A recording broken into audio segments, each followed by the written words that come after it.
Well, to personal finance with Charles Fakroha now. Today we'll be talking about something I feel is very, very interesting: spirituality and money. Remember, we started talking about, demons that affect our monies and all of that. Now that we're done with that, we're looking at spirituality and money. Charles Fakroha, thanks for joining us again today. Good morning. Good morning. Morning.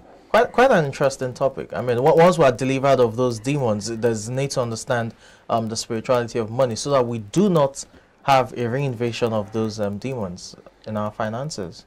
Yes. A young man once went to see a spiritual leader. Okay. And he asked the spiritual leader, what must I do, to get into the kingdom? And the spiritual leader told him, you see all your wealth. Okay, that's just Jesus.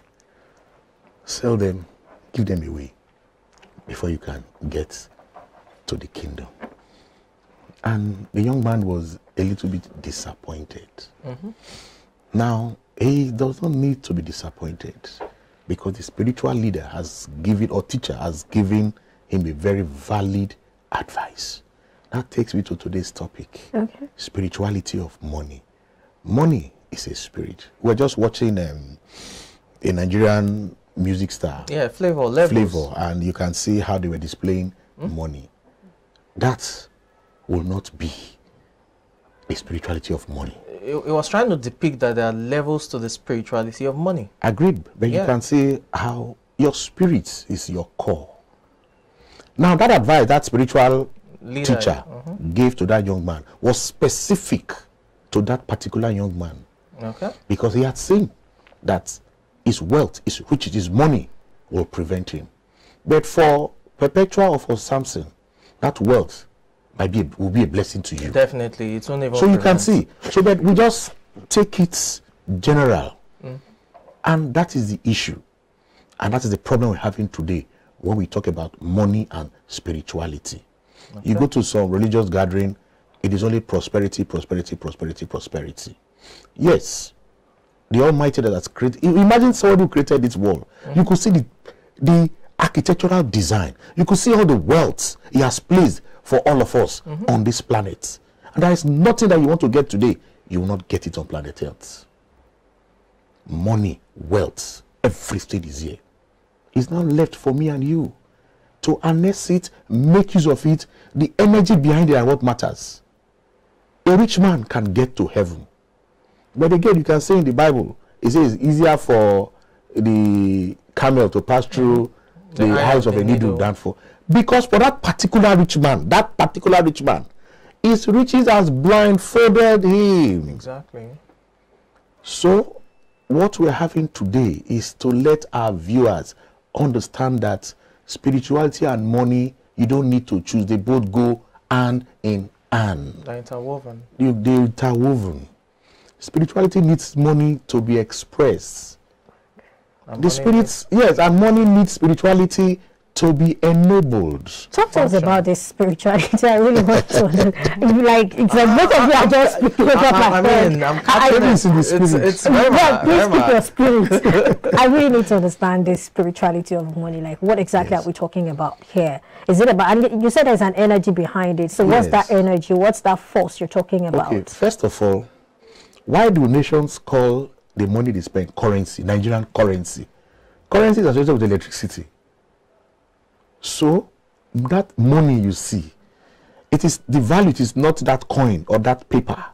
Like we have redesigned, we can keep redesigning and designing. The force behind it is still there. Money itself is neutral. It's a neutral energy. So it is the force behind it that you can use money to uplift mankind. Okay. You can also use money to destroy mankind. Okay. So that's why we are saying there is a spirit behind money. And in some local palace, people have said... Is it the money that has spirit, or the users that have a spirit with which they then push the money wherever they want? Okay, that is a linkage. Okay. The money has a spirit. Okay. Now, you, the user, you are also a spirit. You need to connect to that spirit. And when you connect to that spirit, you can see that you're going to be using the money for a very higher purpose. People just think that you work hard, make so much money, you just eat and drink. Of course, Solomon told us all vanity. But it goes beyond that. What is your purpose of looking for that money? What is your purpose of attracting that money? You know, I've always said here, you don't pursue money, you attract it. Now, when you have attracted that money, what do you do with it? Do you use it to uplift your fellow man or use it to oppress them? If you have that spirituality and you have connected to that money spirituality, that is when you begin to use the wealth or the money, as the case may be, to benefit your fellow citizens. Then we'll now say you're operating, using money as a spirit. When you talk about spirit, I mean, the spirit realm, there is the good, there is the bad. So, I mean, how do all these work? Let's don't delve into areas, environment that we are not even aware of, or we are ignorant about. Let's just stay on this level. No, I'm asking because I really need to understand. I still don't. I still don't get it, sort of. Yeah. Please. Okay, let me just use some few things. There's, for example, your soul. You know, we know man is a soul. You're already delving into the realm you're talking about. Your soul is infinitely abundant. Okay. All of us, we are rich.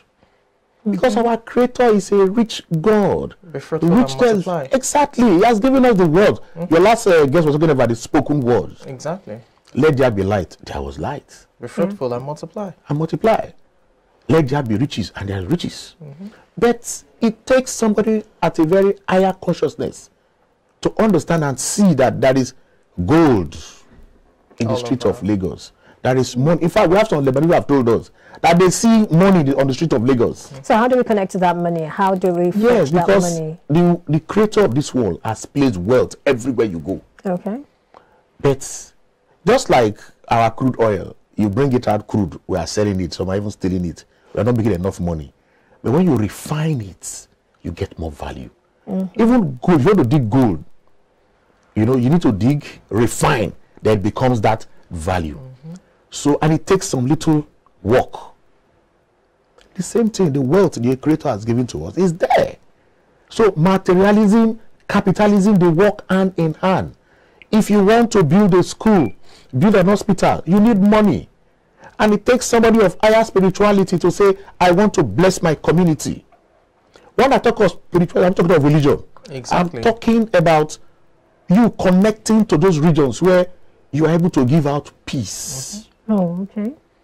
Love. We can have spirituality in the workplace, where every worker is a team player, where every worker wants to see that their role is important because they all have a common purpose. The same applies to money and spirituality. What you use money for matters a lot.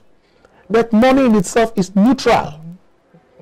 So it is your energy behind it, that what you make use of it, that is the issue. And that's why you say your soul, you yourself, man, you are abundant. You are abundant, infinitely abundant. There is nothing that you want to get today. It's already made for us.